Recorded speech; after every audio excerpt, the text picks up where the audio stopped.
Okay, so the fifth step in how to read a poem is to read for organization. Start with finding out who the person is who is speaking. In a poem, the person who is talking or speaking is referred to as the speaker. So it's not the narrator. Then ask who the poem is addressing.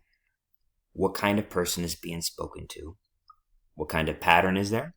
Does the pattern have anything to do with the meaning of the poem? And finally, what's the tone? Again, depending on the poem, some of these questions will have a bigger role than the others. But all poems are going to have a tone usually, right? So how do we find tone? Well, one way to find tone is to look at diction or word choice, because words have connotations, especially in poems. We talked about how a poet, right, will take out words that he or she deem unnecessary. So every word in a poem has a purpose. So we want to pay attention to the connotation of those words. And connotation is the emotion that the word gives off. Here's a quick example. Usually, home has a positive connotation. Homemade chocolate chip cookies.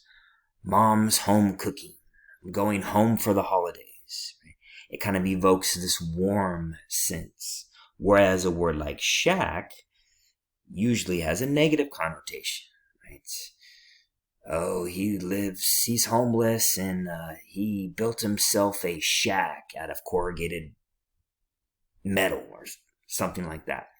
However, one thing you want to pay attention to is context. Context is important, right? We have to look at how the word is used, right? All the words around the word and, well, for that matter, the sentences in the paragraph. So I believe there's a restaurant chain called Joe's Crab Shack, right? And in this case, shack has more of a positive connotation, right? Why wouldn't they call it Joe's Crab Mansion? Well, Joe's Crab Shack kind of gives off that home style cooking vibe, right? We're here for the food. We don't care about the ambiance. Right? This place is all about the food, so we'll call it a shack. Okay, so let's go back to the bells. All right, let's take a look at the structure. As I was reading this, I noticed that each stanza, and if you're wondering what a stanza is, it's basically a paragraph. Each stanza has a different kind of bells. Right? This is sort of maybe like a winter bell or, something like a sleigh bell. Trying to use this writing feature here. Here we have a wedding bells, right?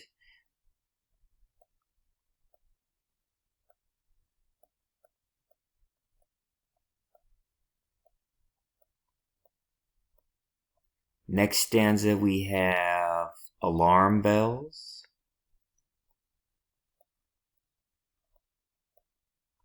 Let's put the iron bells. All right.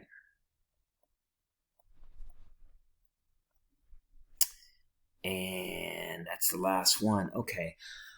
Let's take a look at the connotation.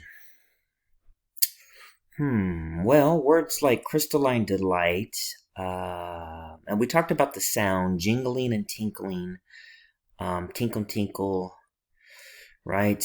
I would say that they give off a positive connotation here, right? It seems like the speaker is admiring the night sky, right? So it takes place at night, in the dark.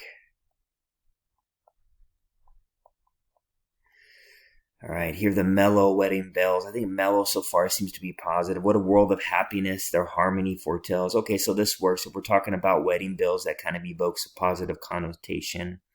What a gush of euphony, right? Okay, so again, positive connotation. But notice this, right? In the air of the balmy night. So again, it's in the nighttime. What about this third stanza? Hear the loud alarm bells, brazen bells. What a tale of terror. Uh-oh. Well, notice terror now, right? Terror has a negative connotation. Now they're turbulency tales. And notice, right, turbulency, that's a negative word. So it's almost like the tone changes in accordance to the bell, right? These sleigh bells and wedding bells, the diction that Poe uses is more positive, but here are the alarm bells, right? And look at, we got words like shriek and shriek. Again, these are with a desperate desire.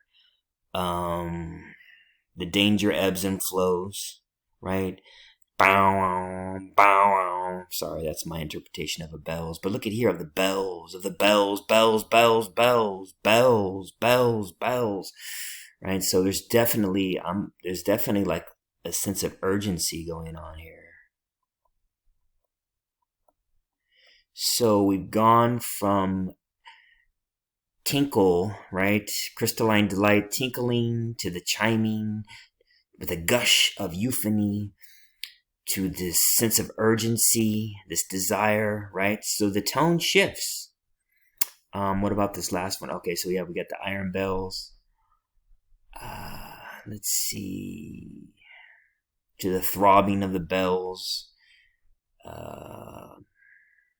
Bells, the moaning and groaning of the bells again. So it's negative. So the first two stanzas are positive. The last two are negative. So we really can't talk about a tone, right, that takes place throughout the entire poem. The tone shifts. But remember, though, if we think back to this whole idea of unity, well, right, this, because we have a lot of, well, we have 4 different kinds of bells, but what links them together? Again, it's the sound, right? It's the auditory imagery. It's the sound that links them together. So, and as far as the speaker doesn't really, in my opinion, doesn't really play a big role here. You know, it doesn't seem like he's insane. He's losing his mind like in some of Poe's stories. So the speaker is kind of distant. But does have an acute sense of detail, though, right? Notices all the different bells, again, that happen at nighttime. So very interesting.